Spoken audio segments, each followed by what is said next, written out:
States of America, and to the republic for which it stands, one nation, indivisible, with liberty and justice for all. Are you picking on me? All right, reports. Do we have a report from ETA?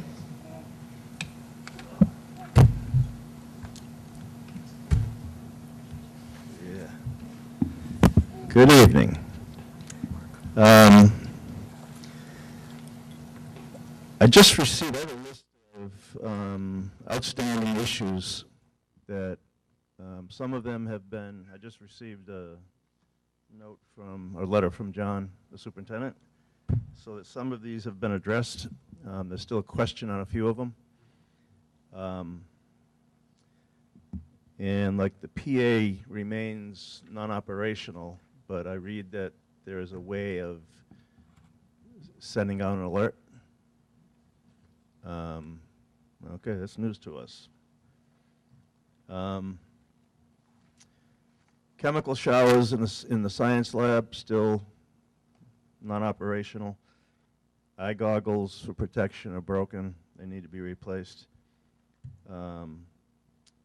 There's a problem with the electronic pull-downs in the labs, that they either they won't go up high enough so that they're hitting people in the head, or that they have to pull them all the way down and release them, and they can kind of go up like a rocket.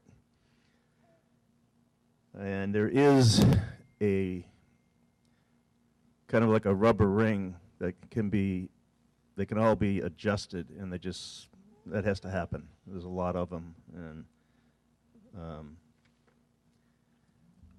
there has been no training on what to do with chemical spills, and there probably should be. As we talk, the eye wash is not working. There's something, I don't know, the plumbing isn't working to it, so when they tilt it down, if a kid has splattered something, there's just nothing, there's no water. They're using bottles of saline at the moment.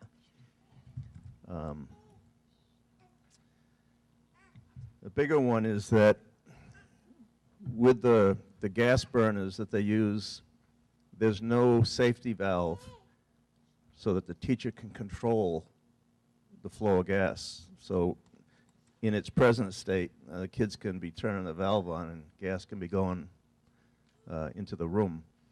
And it needs some shut-off valve, a device that they could control the flow of gas. You mean there's not a single master? That's what I was told. Okay, thank you. Yeah.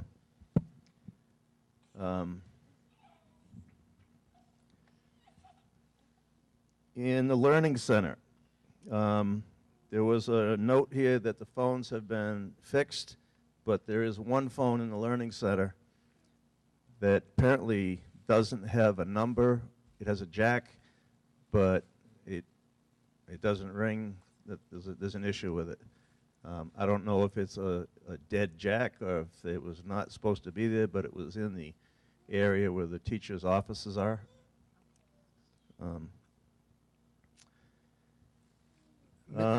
Locking spaces, okay, happening.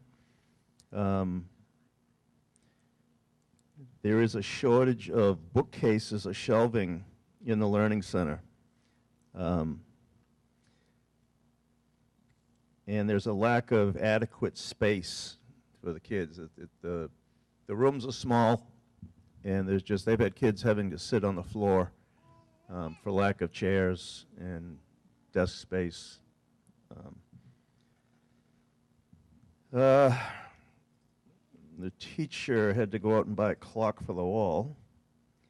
And the PA system is located in the hallway, not in the room, not in the classroom. I don't know if somebody messed up with the wiring or what, but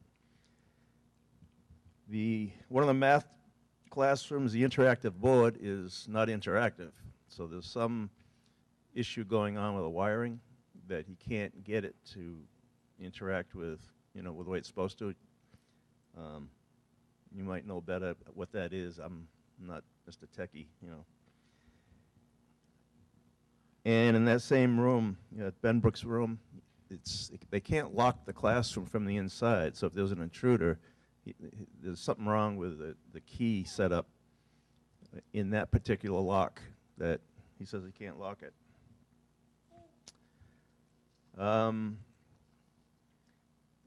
Teachers are still missing the hydraulic presentation podium that apparently they've answered the response that you put out. They would love to see an online checkout system for books happen. And in, I think, 216, there's overhead lights not working. There is an issue with it seems like there's AC on half of the building that is, I mean, it's chilly. And then on the other half of the building, in the high school, I mean, you can break a sweat in there, you know. Mr. Davis, I don't want to interrupt you. I just wanted to ask you a question. A number of those items some of them are new for me. I'm just wondering if you and I can sit down and go through them. And we do have the ECCL update on the agenda for tonight, so I don't know if the board, I don't know if you want to wait till after that presentation, if that will help answer any of these. But since some of them are also new for me, well, I'm going to just go through, I got a few more. I'm going to put them out there. And yeah, then can we sit down and go through? I'll give you a copy of this. Sure, thank you. This building, K8, there's a issue that I've talked to you about that it won't seem to go away, and that is this class size in first grade. So I'm just putting it out there. If we can sit down and talk about that. Okay. There's apparently, what Deb was told today is that there is an emergency plan for the high school, but not one for K8. So if I'm wrong, let me know. Yeah, all the teachers, K-8 in high school, were given plans to exit the building, where to line up outside, how to proceed, which stairwell, all that kind of stuff. And then the last thing is that the inner courtyard is dangerous. Alvin is going to show you a couple things. There's some serious trip hazards out there that we're worried about. There's a lot of concrete, a lot of concrete. Thanks, Mr. Davis.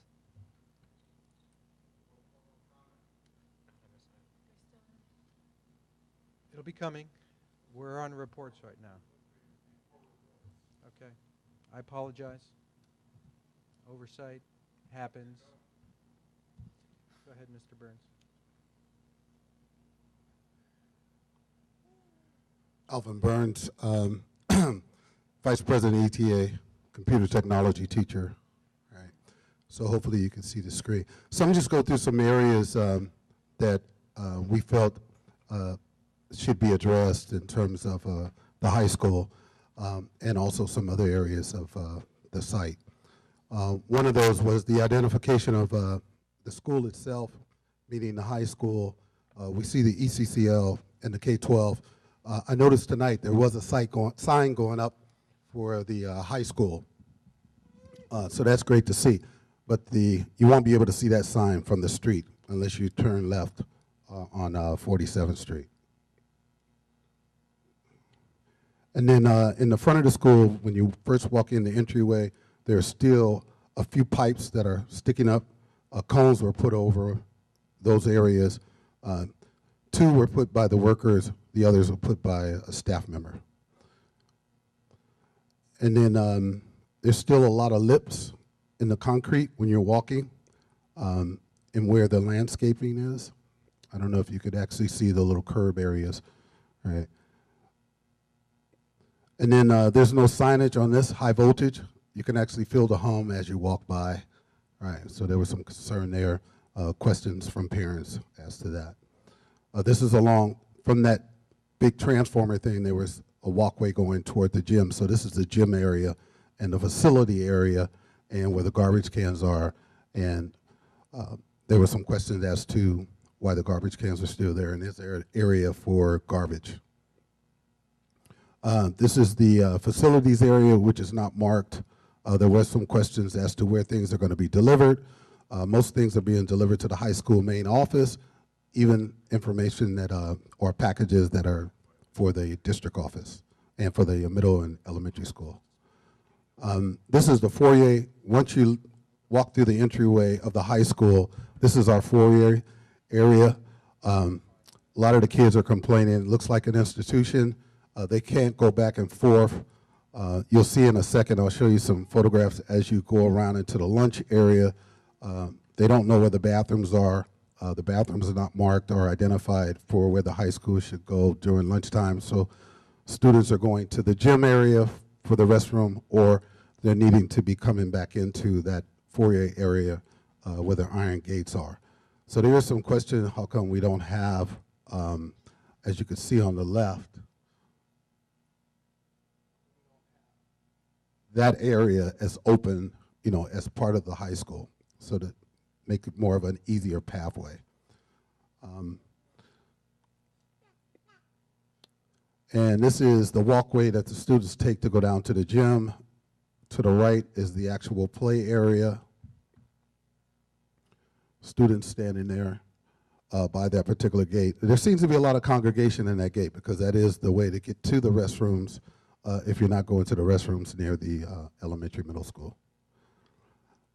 Here is where the social area, lunch area for the students outside of the cafeteria.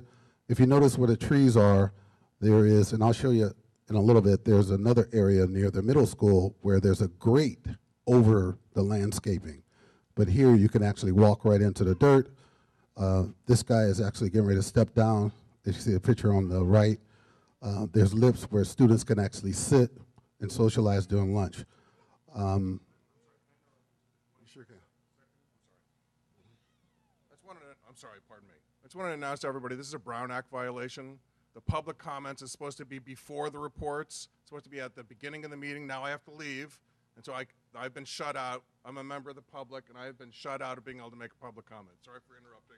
I'm sorry.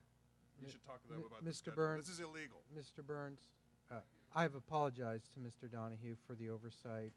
Would okay. you be okay if he made his comments right now? Okay. Sorry. All right. Thank you. So we're, Go ahead. the next slide that shows additional lunch break area. The area where the blue can is the area where I actually had my fall. You know, quite a few stitches in my mouth. Was out for about 3 days. So that area still, to me, is a little unsafe because, as you can see, if you're going down the corridor to the gym, there's a railing on one side, but there's not a railing on the area when you leave the high school. And I really feel that where the students are sitting and where they walk and jump over that little landing of concrete, there needs to be some type of railing there.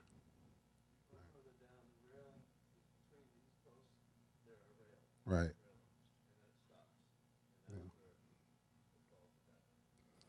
Inside the cafeteria, right behind you, is where, you know, the wall's supposed to be built for the music room. That has not happened yet. Sorry about that. Let's see if I can go back here.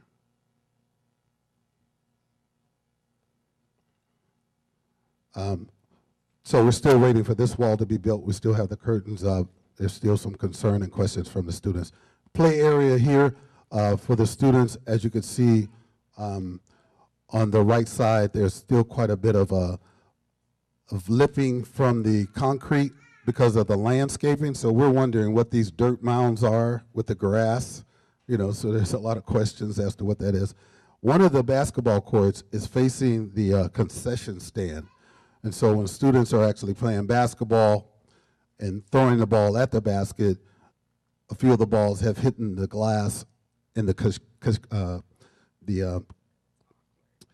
concessionary area, sorry. And as you can see, there's still more of those dirt mounds, quite a few of those around in this area where the students actually have their play area, right?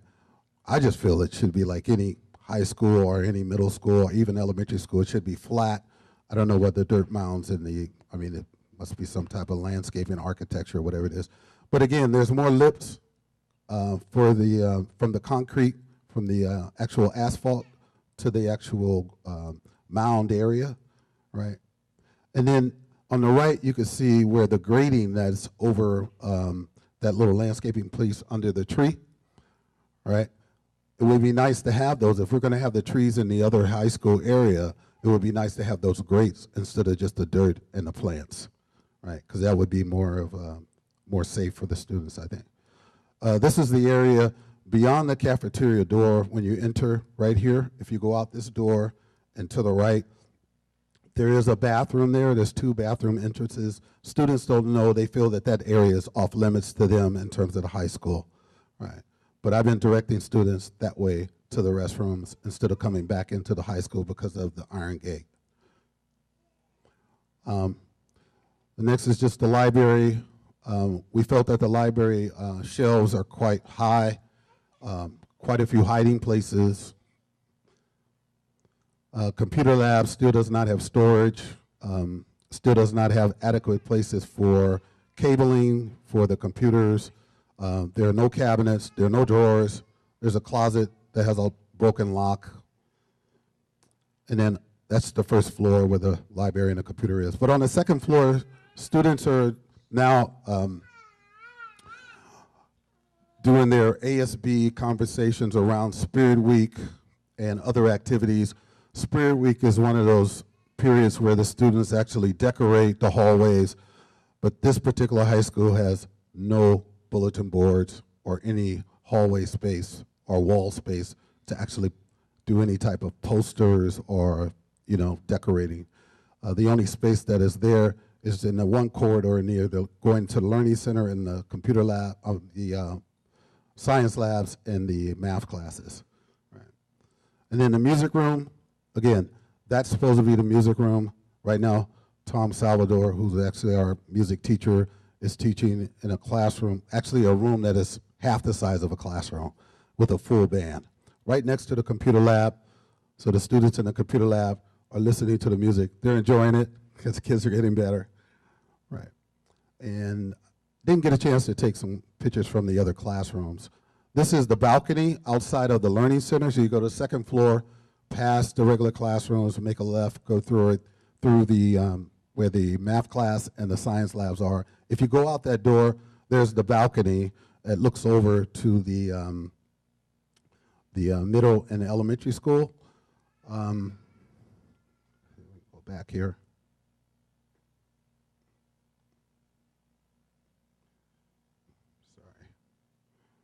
So this balcony, if you notice, the one on the left basically shows the full balcony, and the one on the right is actually showing a door that actually leads to a stairwell. And that stairwell is actually locked. That door is locked at the top. It's locked on the bottom, meaning it's locked on the first floor and the second floor. So if there is an emergency, you have to go all the way around to go downstairs, or you go toward the administrative building and out, right? But then again, you have to have access to that other gate that leads out from the administrative building, right? And then this is overlooking the balcony into the play area for the middle school and high school, and that's what Mark was stipulating in terms of quite a bit of more concrete and other structures that we feel that are very unsafe. There is a big dirt mound there that has about a 2-foot to about a 1-foot drop with grass on top where the kids are jumping off and running over. And then, like I said, it was nice to see the high school sign going up, and that's all I have for you. Go Spartans. I just have one last thing here. And after meeting with ETA, we came to the conclusion, we watched the candidates forum and listened to the positions of all 3 candidates. And we came across that we cannot endorse any of the 3 candidates, mainly because of their leanings towards merger. We believe that a board member ought to be a serious advocate for our kids, our schools, everything here. And if you're talking about merger before you even are seated on the board, that's not, in our view, very good advocacy.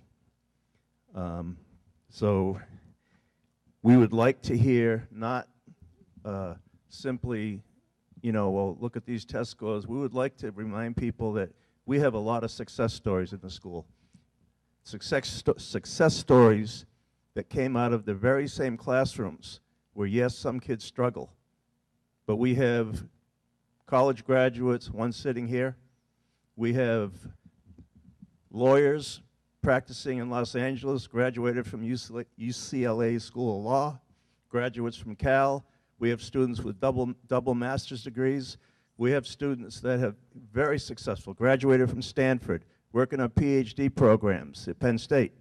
We have a lot of success stories here that do not get enough attention, and maybe I'm guilty for that because it's time that we started acknowledging what people have done and not just hear the negative side of what some haven't done. Okay?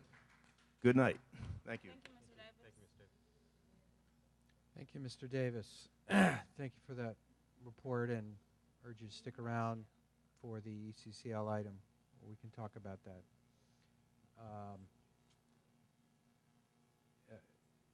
Mr. Donahue is right that we should have and will take public comment on any items not on the agenda at this point before we continue with reports. Is there any public comment? Okay. Then we will continue with reports. We have a report from CSEA. We have a superintendent's report. Thank you. Thank you. Good evening.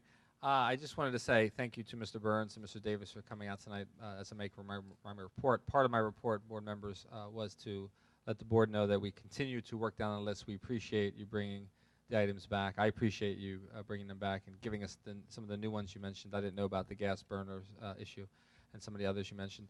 Our priority since the last time I met Mr. Davis, I think, was first some of the electrical issues, making sure those were complete because they were connected to the ceiling fans. And with the weather swinging up and down and the temperatures in the classrooms, that was the priority for me the last time I met with Mr. Davis. So I'm happy to report that all the ceiling fans are now operational and working as far as I know. Go ahead, Mr. Davis. I just want to say that there has been a lot done. Okay, I just want to acknowledge that many of the things have been corrected, and it's moving forward. It's not like we're complaining that nothing's been done. I appreciate that. Been. Thank you. Yeah, and we are certainly trying our best to be diligent and continue to make sure we're moving forward. I'm sure Mr. Baker's presentation may hit some of this shortly as well. So I just wanted to update the board that we are doing our best to continue to work down the list to be supportive of the staff as quickly as we can. In that same vein, I knew there was some, particularly in the social studies area, there was some curriculum. We were short in terms of some of the class numbers, so all that's been ordered, and I suspect is probably arriving by the beginning of next week. So that's all taken care of, so I wanted to let the board know that. And I wanted to let the board know that we got a letter from the county letting us know our LCAP was approved, and I just wanted to share that good news with you tonight. Thank you. Thank you. All right. Thank you. No board president's report tonight. Let's move on to the agenda. Consent calendar. Do we have any items to be pulled off of the consent calendar? Which ones do you need to abstain from? 4.3 and 4.4. Okay. All right, so we'll pull those so you can abstain. I had a question on the warrants, so I'm going to pull that. Anything else? Okay. Going to the well, let's look at them. That leaves finally item 4.2. For consent approval and the ratification list 4.5. Do we have a motion? I think you need to move on this one, Member Ash. It's historic that we're going to finally approve the February 10th minutes. I'm sorry, I was going that meeting. Do we have a second? There we go. Okay, Member Collins Rogers is seconded. And this is 4.2 and 4.5. Is that your motion? Yes. Is that your second? Yes. Okay. Roll call, please. Member Ash? Yes. Member Collins Rogers? Oh, yes. Member Miriam? Can I vote on that? Since it's have to a meeting abstain. and I was not attending. Yeah. Abstain. Yes. Yes, so abstain. Abstain. Okay. Do you want to separate the two then for the roll call? Okay, all right, that's the better path. I'd like to amend my motion, move approval of 4.5. No, 4.2. Or 4.5, okay, either way. Okay, let's do 4.2 first. All right. I'll second. Roll call, please. Member Ash? Member Collins Rogers? Member Miriam? Abstain. Member Pats? Abstain. Member President Yes. Affenhout? Yes, the motion passes 3 to 0 with 2 abstentions. All right, now we can move 4.5. I will move 4.5 for approval. I'll second that motion. All right, roll call. Member Ash? Yes. Member Collins Rogers? Yes. Member Miriam? Yes. Member Pats? Yes. President Affenhout? Yes, motion carries 5 to 0. On to item 4.1, the warrants. I had one question. Bank card center, $40,000 expense. What? Yeah, I did check that out with Ms. Sue just before coming in. The majority of this, approximately 25 to 27 or 28,000, was very fast ordering, mostly FF&E as we transitioned into the facility. A couple good examples are we had what we considered to be an emergency equipment order for the back kitchen area, because when the inspectors came in, they said, okay, we're going to approve the space and we're going to give you a week to get the shelving or whatever. I don't recall the exact materials. Mr. Baker may know, but we had a very quick timeline to get a number of FF&E items. Another one was the lobby monitor that in the entryway of the building, the city and district share for the opening entrance. Play equipment that was quickly ordered, and so the majority of that was FF&E. Some of it was also the emergency, the urgent need for temporary football goalposts, so the football team could have temporary goalposts until the correct ones arrive, which are still going to be a while. And some of that looks like we had about $2,000 for different, a couple of days of PD for food to feed the teachers in the morning and for their lunch times. So that is our credit card, right? That is our credit card. So yeah, we don't usually have that kind of bill. It seemed high. It Yes, is high, and most of it was due to the fast transition into here, and particularly some of the urgent needs. So our practice in general is to not do that, because we want a purchase order. We want a clean, simple record for the auditors when they come in. I've requested this before, but I'll say it again. I think it makes sense to attach the bill to the warrants when we're paying something, particularly if it's over, $3,000 or $5,000, so we can actually see the line items. Other comments? Quick question. So Lincoln Aquatics, what is their purpose in the budget? That item is for the pool. I think it's the chemical and the maintenance of the pool. Okay, so it's not like instructors that are coming in? 'Cause No, that's no, the city. no. It's the city orders that through us, so we can make sure we have the materials we need to maintain the pool. Okay. Other comments or questions on the warrants? I have one. Yeah. Just to Marion. one thing, the one for $2.6 million for Turner. That's just part of the monthly pay application. Okay, thank you. That I'm was a sorry. yes. Did That was a yes from Mr. Baker for the Yeah. record? Yes. Okay. I hear correctly? We now have 2 sets of goalposts. We have 2 sets of goalposts. These were fairly inexpensive, not very. I wouldn't call them what we were interested in having for the team, but the football team in the high school made a request that we urgently try to do something so they wouldn't have to continue to schedule games elsewhere. Okay. Do we have a motion on the warrants? So moved. Seconded. Roll call? Member Ash? Yes. Member Collins Rogers? Yes. Member Miriam? Yes. Member Pats? Yes. President Affenhout? Yes. Motion passes unanimously. 5-0. On item 4.3, the minutes of the regular meeting of September 14th. Any questions, comments, changes on that? No. Move Okay. for approval. All right. Do we have a second? I'll second that. Roll call. Member Ash? Abstain. Member Collins Rogers? Yes. Member Merriam? Yes. Member Pats? Yes. President Affelt? Yes. Motion passes 4-0 with one abstention. Minutes of the semi-annual retreat meeting, September 17th. Any questions, comments, changes, additions? Do we have a motion? So moved. I'll second. Roll call, please. Member Ash? Abstain. Member Collins Rogers? Yes. Member Merriam? Yes. Member Pats? Yes. President Affelt? Yes. Motion passes 4-0 with one abstention. On to our one discussion item of the evening, which is ECCL update. That's you, Mr. Baker.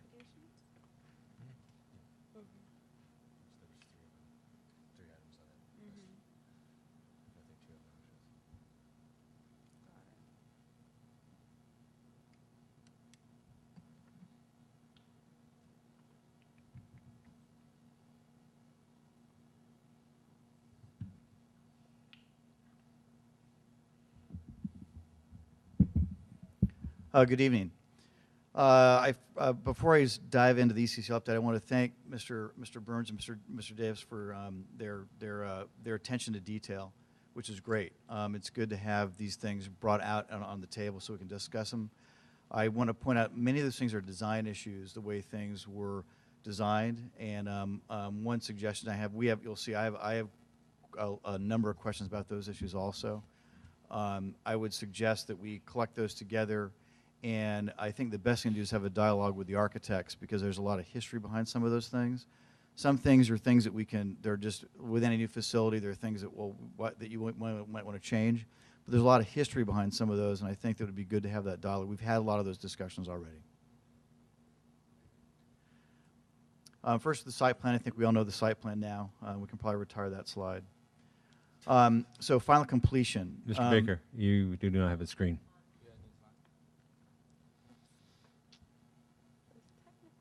Prematurely retired. All your slides. Mr. Burns will get it for you. It is cold. Can we fix that? It's right behind us. John's like, I have a jacket. I'm good. I'm good. I'm freezing. You want my jacket? My mom's over there like, you want my sweater? You can have my jacket. Thank you. These are the items that have been that have currently been being worked on the last couple weeks. I just want to talk about each of those. The gates and fencing. You'll see there's a lot of painting going on. That painting will be done next week. All those gates and fencing are installed. The card readers for each of those gates will all be complete on Monday. Planting and landscaping. Some of the photos we saw of the berms. The planting is complete. In fact, our remaining punch list items really are planting. Ceiling fans, all those fans are now installed. When we had our inspections for occupancy, the DSA inspectors pointed out that in August they needed to have a seismic brace up at the top. That had to go to DSA for approval. That's what held up the installation of all those fans. But as of yesterday, those are all installed now, and those are part of the ventilation system for classrooms. 53rd Street canopy, the actual roofing for that needs to be completed, and I'll show you a photo of that in a minute. We've had a problem with the power and data outlets, or actually the power outlets. A lot of power outlets not working. It's been unusual to have that. Some of those have been turned off when they're doing ceiling fan work. Some of those have what are called GFIs, and in every school you have kids will push the buttons and you got to reset them. But we've had Morrow Meadows, the electrical subcontractor, out here pretty much every day fixing outlets that aren't working, and so that's something that we're pushing hard on. That it's improved, but it's a bit of a curious issue that we're making sure that Turner addresses. Punch list completion. After this weekend, we should be 99% complete with the punch list. That's pretty much the milestone of a 90 project where I'm sorry, I didn't catch the number. 99%. That's usually about the time that we want to start having the discussion of final completion. I'll be working with DSK next week. I believe we'll be able to have final completion certified next week, which is the start of the 2-year warranty period. Evening and Saturday work, that's been, as you know, it's been tailing off. There's some folks out doing painting right now. The main thing there is site safety. We meet at 3 o'clock every day with Brad Helfinger of the city, who runs most of the after-school programs, to talk about where people are going to be so that the workers can stay out of those areas, and that process is ongoing. So we anticipate final completion next week. I'll talk a little bit about that later. There's some other work that will be taking place in the coming months. The first is the installation of the Walhalla. That arrives from the Netherlands in October. We need to schedule when that work goes in. It takes about 2 to 4 days to install. That may be over the Thanksgiving holiday or over the winter break. Also, the City Art Program has 3 pieces. One has been installed, which is the mural in the teen room. Another piece, which will be installed in November, is a sculpture in the lobby of the main 2-story lobby at Building B. And there are also some sculptures that go in the courtyard between the library, the high school, and Building B. That will be installed early next year. And finally, design issues. In addition, and some of the design issues that you both mentioned are on my list as well. There are a number of things that when there are issues, we're going to push Turner as hard as we can to fix those things. And I want to point out that Turner's been out here since school started at no cost to the district doing all this after-hours work. They will be available for 2 years, on call for 2 years at no cost to the district to fix anything else that is the construction they installed. And that's an important process that we need to work with the district to set that up so that as things happen, you'll be able to contact them. They are required to address things within 30 days per contract. In any case, the issues that are on our list, concrete at the entry to Building C, the K-8 school, it was designed with 1 step. Although that's code compliant, was signed off by the inspectors. It's really not in a lot of people's views, not a good design. A teacher tripped on that step, as you all know. That has now been replaced, and that step has been taken away. We cut the concrete up and put new concrete in to take that away. There are a number of concrete step issues throughout the site that are, I think, are in my view, problematic. We have cracked concrete at Building C and Building D decks. I'll talk about that. I'll show you a photograph.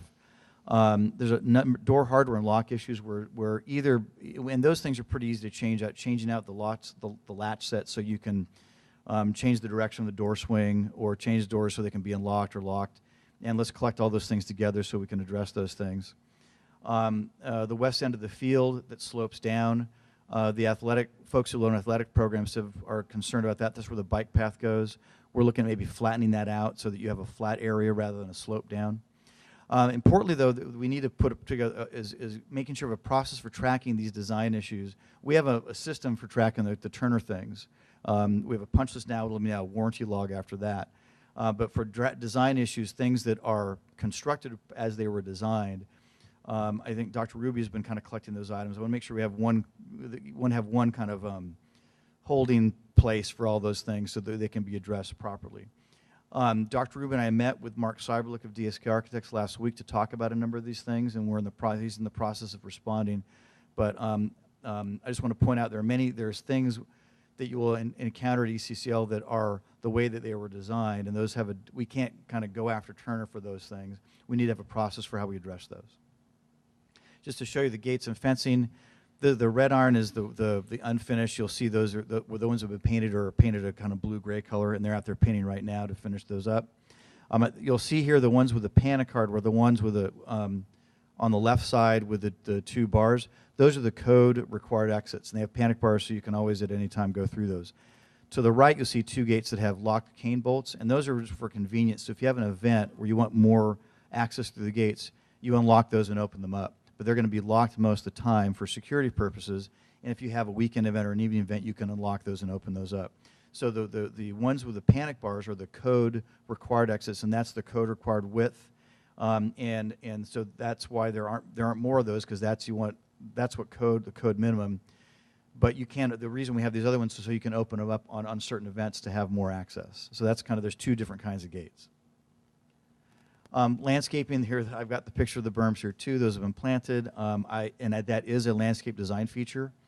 A number of the design features that people have questions about, those were approved or were discussed with the city and district 3, 4, 5 years ago with the design team, and also people who preceded all of us on the project. And Mark Cyberlick of DSK really is the person who can give us the background of that. So I think we should figure out a good forum where we can address those issues, ask questions, understand why things are the way they are, and how they might be able to be changed to improve them. More planting and landscaping, you'll see the areas along 53rd, those are now complete other than punch list work.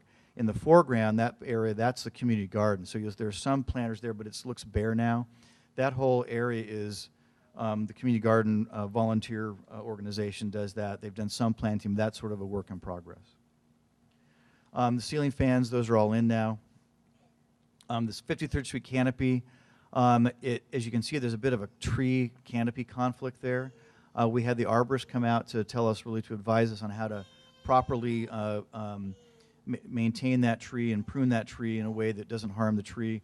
What we're going to do is when we do the roofing here, we've come up with a solution with notches around where that tree is, so as that tree grows, it won't conflict with the canopy. But it is a bit of a design glitch that was designed without thinking about that canopy in mind. But we have a solution that will accommodate the growth of the tree and still provide the canopy.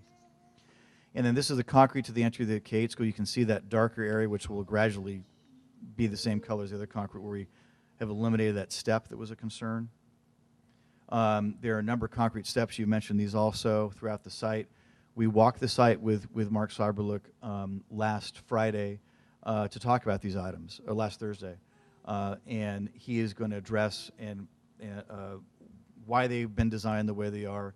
Are there solutions to change things? We can do with some of the grading in the community commons to eliminate some of that step issue. Once the wall hollow goes in, some of those will go away, but he's addressing all those so we can understand the background and also what could be done to improve those conditions. And then the big issue in our view is the cracked concrete at the decks. This one is right above here at Building C. I apologize, the photograph's not that great, but this is an issue, a design issue we identified about 2 years ago. We spent time with a specialty consultant and Turner to design it different. We did change the design. We were concerned about it. Turner was concerned about it. DSK felt that the design would be fine. They did change the waterproofing to a thicker waterproofing during the process, which made the slab thinner, but it's cracked. And this is probably the biggest design issue we have, and we've asked DSK to address that, and we'll be talking about that probably in an upcoming board meeting.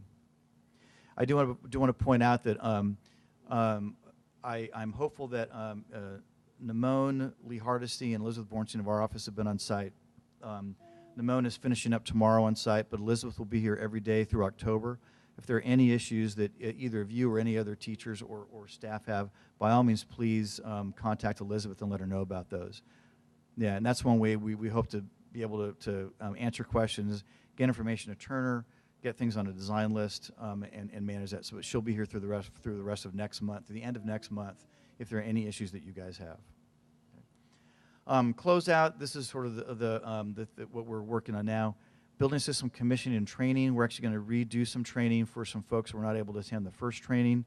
There are a number of things, some of which you mentioned, the need for some more training, so we're happy to redo those training exercises if anyone would like to.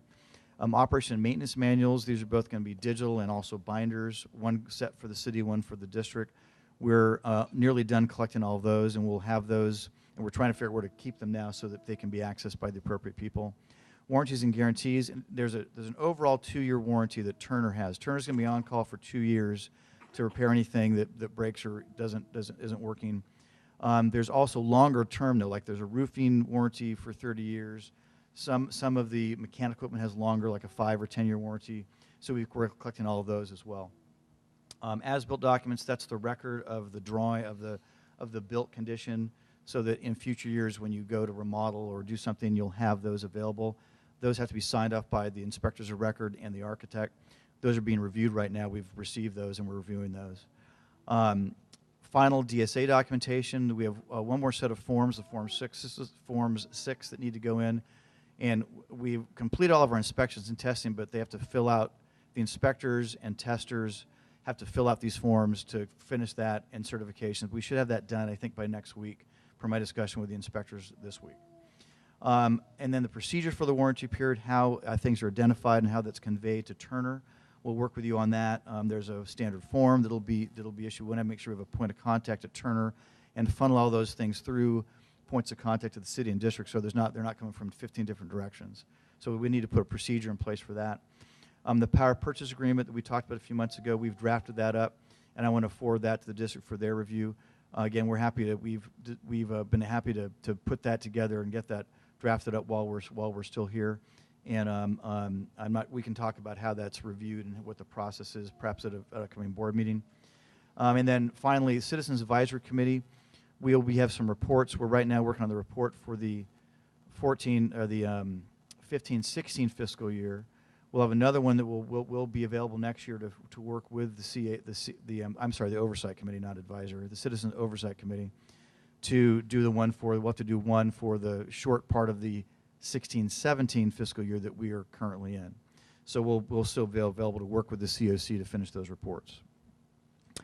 And then finally, we hope to have all of our change order items finished up by the end of the second board meeting next month.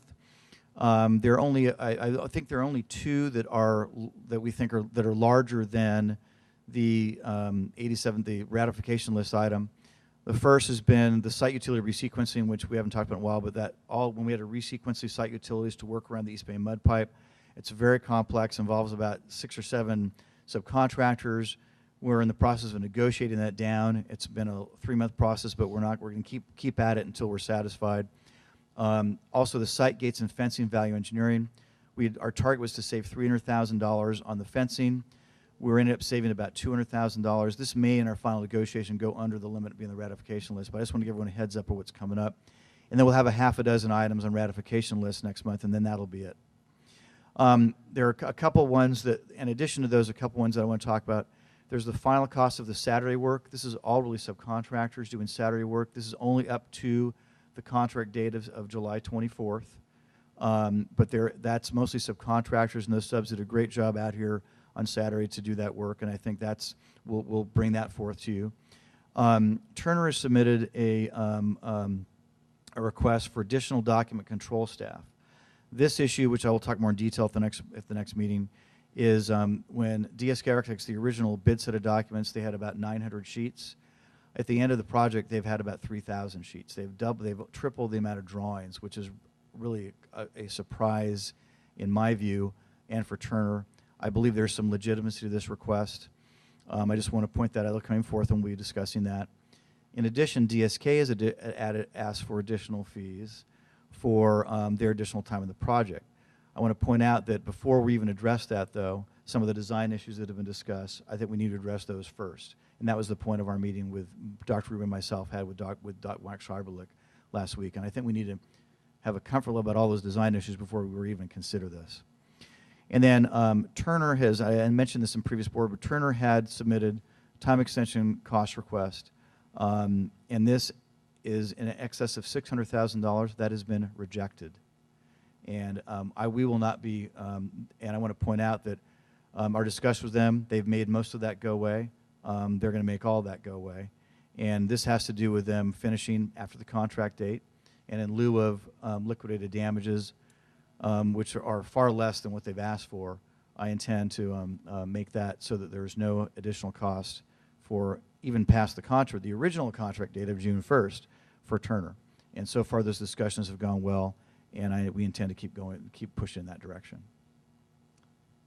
And that is it for the ECCL update for this month.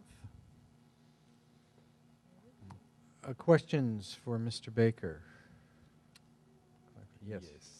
Mr. Baker, appreciate the summary on this, but and I really want to stress the fact is that we have a group that is concerned about various aspects, and some of them were voiced today, and they're probably collected through staff and and even student involvement, and just to cull that information together and just double your efforts is getting that information conveyed, because it's basically an uncertainty that they're facing on the site, and I want to make sure everybody that can do something is included in the process. With that being said, the one thing that you'd indicated here as far as the cracked concrete on there, I have a minor question pertaining to that. Was there reinforcing in the concrete? It's got mesh, which is, it's got wire mesh. And then I didn't see any control joints. There are, yeah, that's correct. Okay, I just but the thing is, the control joints, there's a detail to socket control joints, but it cracked before the control joints could even go in. So it's really the biggest design issue, because we did address it. We had concerns about it 2 years ago. We did make some changes. We still have concerns about it. We were told that it'll be fine, and now it's cracking. So I think that's the single biggest issue that we have, because that, and DSK, to their credit, is proposing some solutions. The question is who pays for those, which is why we need to resolve that issue before we have any discussion about additional fee with them. Why is it cracking? The concrete on this deck is 1 inch thick. On the building D deck, it's 1.5 inches, which is thinner than you typically see. It didn't even work. The original detail, it was even more problematic. But that's what was proposed by the architect. We were concerned about it. We have documentation that shows that. I don't want to get into that kind of detail, but we've asked the architects to address the issue and propose solutions, and that's part of our ongoing discussion. I want to point out that it's actually a walking surface. There's no waterproofing. Underneath that deck is waterproof membrane, and below that's the structural deck. So there's no waterproofing or other issue there. It's actually just a surface to walk on. But it becomes a maintenance issue and Absolutely. a long-term Absolutely, it does. That's correct. Thank you. Okay, so Member Collins Rogers? yeah, I seen in your presentation that you had the city art program installation incorporated. I had brought to the attention of Dr. Rubio the other day that there was a mural that was constructed by one of the former faculties who previously Can you speak in the mic a little bit? We had one of our former faculties who previously passed away this year. He constructed that with the Chicano Raza Club, and we would need that mural implemented somewhere on the facility. As to the whereabouts, that would probably need to be pinpointed immediately. He did just have a birthday, and so in memory of his teaching and the ways that he brought everyone together in the community and in the school, it would be a great aspect to have incorporated on the facility for not only the students but also the faculty as well. And then I know I might have touched bases on this the last time you presented, but was there an ETA on the Walhalla? The Walhalla, which was added to the project last spring, I think. It was kind of last minute, yeah. Yeah, is the delivery date for the equipment, the pieces is late October, in about a month. Late October. And then we need to schedule when we can do that work. It takes they said 2 to 4 days to install it. Yeah, to put together. Underneath that, in the community commons, there's that gray decomposed granite area. Underneath that are foundations for it. So we basically cover the foundations to provide a walking surface. That gets pulled up. There's a rubberized surface similar to the rubber surface at the play area that goes down, and then the Walhalla goes in over that. Okay, and then for the 53rd Street canopy, was there a color that was coordinated for the canopy? All the canopies, so the 2 canopies on San Pablo, which are that sort of tan color that you see the posts out here, all the canopies have been designed to be that color. Okay. So yeah, if we could actually try to locate that mural as soon as possible, it would be greatly appreciated. It was actually in the old facility, the old Emery, well, I don't want to say old, it just the facility that we had prior to the, yeah. So it definitely is around. We just need to find out where it was and where it can be placed in our lovely state-of-the-art facility. And just a quick question, if you don't mind, do we know specifically what was it in the was it in the cafeteria? It was in the cafeteria. Yeah. Oh, it was in the cafeteria. Okay. It was a huge mural. I'm not exactly sure the increments in the size, but it was something that took a great deal of artistic talent and efforts, and it would be appreciated to have displayed immediately. Okay, thank you. Thank you for that. On the Walhalla, I think I heard you say it take 2 to 4 days. It's going to get to put in place. It's going to get here sometime in October. Do you know when exactly? Beginning, Late middle, October, end? about a month. It was at the end of October. Okay. I don't know the exact date, but it's being shipped. And then you said maybe do it over Thanksgiving. And if it gets here in October, in fact, I'm just wondering if we can do it over a weekend so we get it up and going, as fast as we can. And if it needs to bleed over into a Monday or something, to rope off or that area, but let's get it up sooner rather than later. Would be my preference. Yeah, that's a good. We'll open all suggestions. My understanding is that it's about because there's two pieces. There's a part that Turner would do and a part that the Walhalla installer would do. The Turner part is taking that decomposed granite and putting the rubberized floor down, the surface, and then the installer installs the Walhalla. So it may be something we can do on 2 consecutive weekends. Do the first part first. We need to put together the schedule options for that, and then we'll work with the district to. But what I'm hearing your view, which is to do it as soon as we can. Of course. I think that's a general feeling of the board.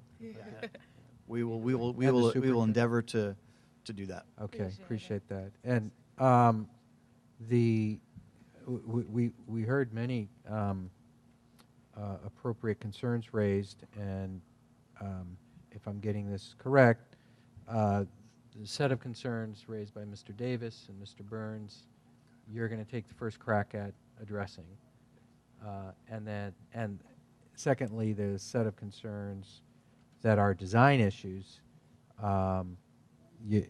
Baker is going to work with you and the architect, identify what those are, and see what our options are on those. Is that right? Yes. Okay. I just had one more thing. Yeah. I was informed that, I hate to use this term, we have Columbine doors, or they're locks for the instance, where we have they were previously red. You said they're going to a grayish blue coating now for the paint, for the larger barriers that shut, close, and then lock. The sound of the doors closing feels like I'm in someone's prison. I've never been in anyone's prison other than to go on a tour, like Alcatraz of some sort. But for these kids to have to hear that day in and day out, it becomes more of an institution that has previously been stated. And so I feel as though if we had some type of sound control element that we can put into place so that those corridors aren't as noisy, and it's a really bad vibe that I get from opening and closing the doors. Are you talking about the classroom doors or the outside No, gates? it's the outside gates. Okay. The outside gates that are, I believe, like a gray color. Right. now. It's a great suggestion. Those are not designed to have any kind of rubber bumper, but I don't see why you could not put some kind of rubberized bumper that would dampen the sound when they close. Something. It's a good suggestion, though. Yeah, please. Yeah. Thank you. The music wall in particular, can you speak to that? I mean, it Yeah, looks so like you we have can a see big door. There's right. wrapping on it. It Yeah. looks like it's ready to go. What's the they're ti- all- Let me they're just all- ask the question because folks at home want to be able to follow. So, yeah, can you explain what the timing is on when we can have this wall that separates the room and makes for a better music space? These will be done by Monday and operational, and then there's one that goes across the stage, and then the music room can be in its intended place and operational there. The reason where these are late is the manufacturer just basically said, we're going to be late. We're busy and we're going to be late. It's Turner's responsibility. It's another issue that we've raised with them, obviously, but they'll be done on Monday. They're working on this. They're working on these on Saturday. They've been installed, but they need to be made operational and adjusted and things of that nature. And is that true for both you're referring to? Correct, yes, Okay, both. Thank you. Okay. And you say we're at 99% of the punch list now, or that's where we'll be Monday. on yeah. Monday? And when we're at 99%, is that when you're gonna, Our or do we need to be at 100%? Our best practice is it's a balancing act. The longer the warranty period, the longer the punch list is out there, it kicks the warranty period out, but also our construction insurance ends at final completion.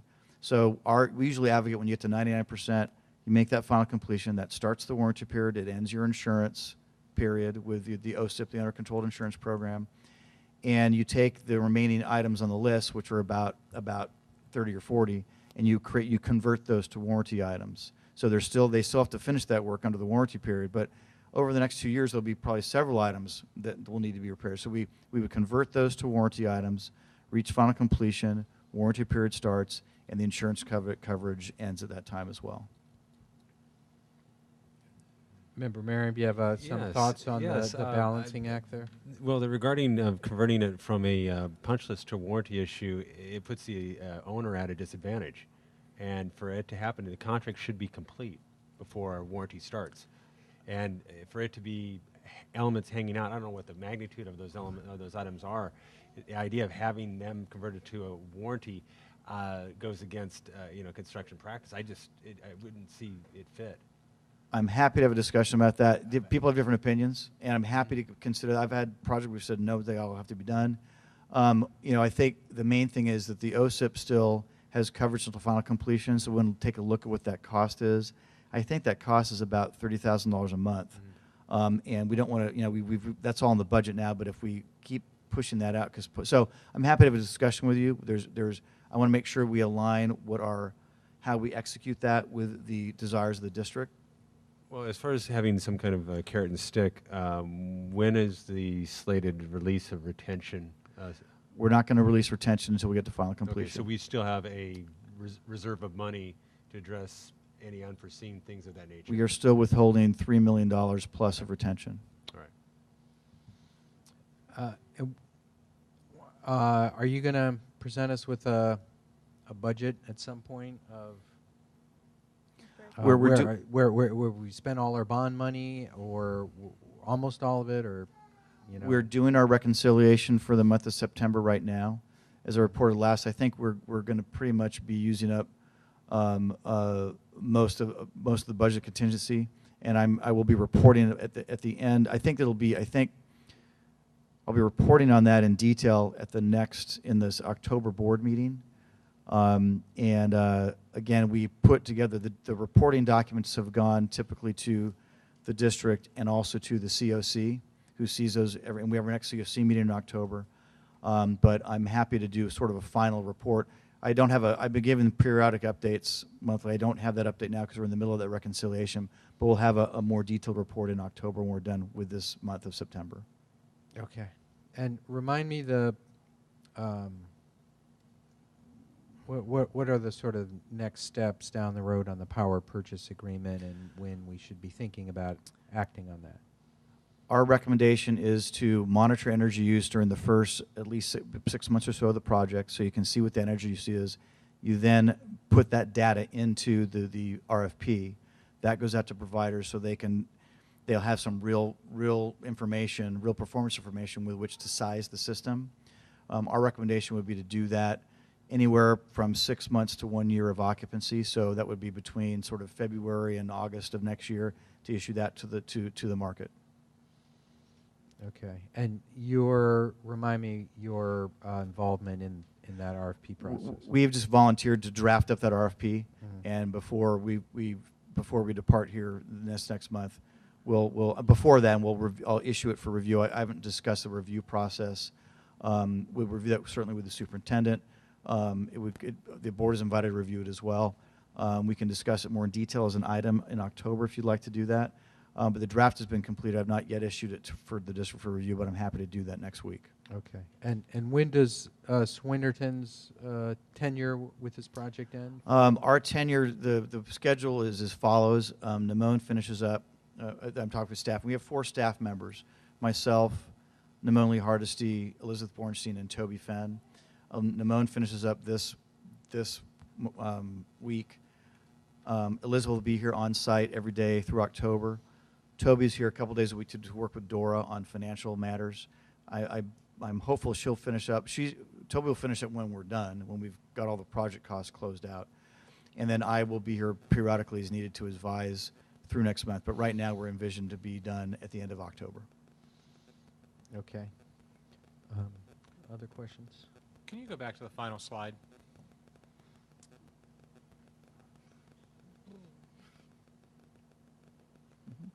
So a couple of quick things. Something on the warranty.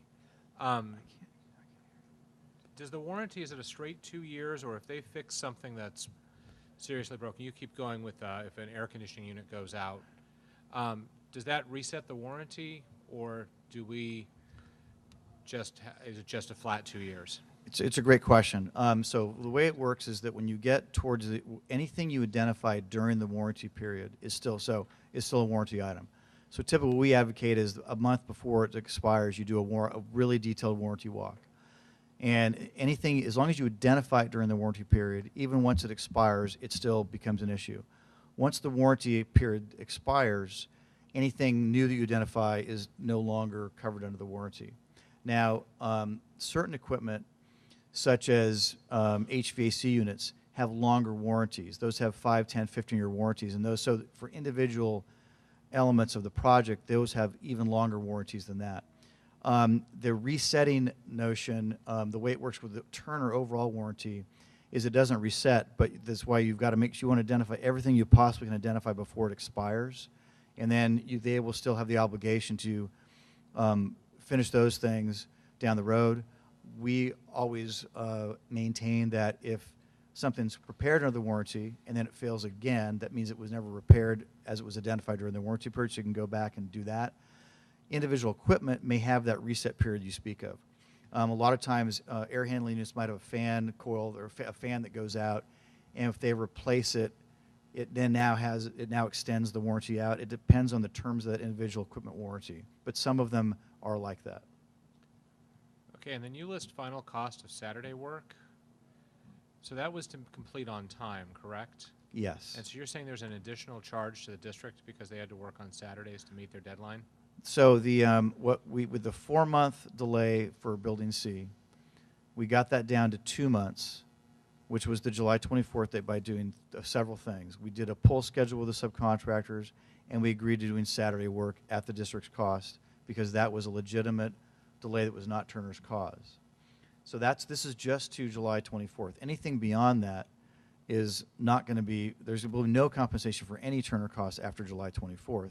Not only that, because they were late, we are arguing, I'd be happy to talk more in detail about this, that even past the original contract date of June 1st, there's nothing for that either. But the Saturday work, which is mostly subcontractors, not Turner, that was a legitimate plan we put in place last spring to pull back from October, pull back to an October date pull a completion date in October back to July. And that was achieved. This is just the work from Saturdays between, I think, about April and July. And that was, we did approve that as a way to pick up a month on the schedule. That was a legitimate delay that was due to design issues. And that Saturday work we believe is compensable. Yeah, okay. Okay. Any public comment on this item? Mr. Davis. In many of the classrooms where your steel is coming down at the 45s, they're joined by a horizontal, unit. Okay, make sure you're speaking to the mic so we get a good... The steel comes down in many areas of the school, in both buildings, where, and probably in the district office, well, I know, but the steel beams that are like this size are joined as a horizontal coming across, and the unit that they're all welded to is basically these jagged 6x6, or thereabouts, square, very sharp 90-degree angles that are, at the little kid height. And are those going to get boxed in, or any plans for those? But we need to add that to the list because there are a number of, those are brace frames, those are structural brace frames. And it's been curious to me is in some cases they're boxed out with casework, in some cases they aren't. A lot of people like those because it's kind of an educational thing. This keeps the building up in an earthquake. But I agree that there are some very odd designs of how those brace frames come in, and you've got, the metal brace frame in the classroom. Shouldn't that be protected with casework? We could certainly add some casework, but that is how they were designed. But I think we should add that to the list of things, discuss the architect, because it's a bit odd in some of those locations. I agree. Okay, other public comment? All right, this is just a discussion item. Thank you, Mr. Baker, for the update. Thank you, Mr. Baker. And that concludes our discussion items for the evening. Can we have calendar review? Superintendent. Yes, thank you. We have, Did you skip board member report? I did because we skipped it on the agenda for some reason. So let's go to board member reports and announcements. I'm sorry. I think possibly we must have used a different template when we Yeah, created I our don't know what special happened agenda this meeting. week, but that's too. It's because it's a special meeting. Yes. Oh, it's a special It's meeting. special. That- that's That's- probably the basis That of- is true about the public comment. It's Oh, okay, yeah, Mrs. yeah, yeah. Public Emery. comment doesn't happen on On a general. special meeting. That's right. I wish I would have recalled that earlier. We heard from our Attention Brown of the Act training at special Have meetings. Public comment on a special. This is not a regular meeting.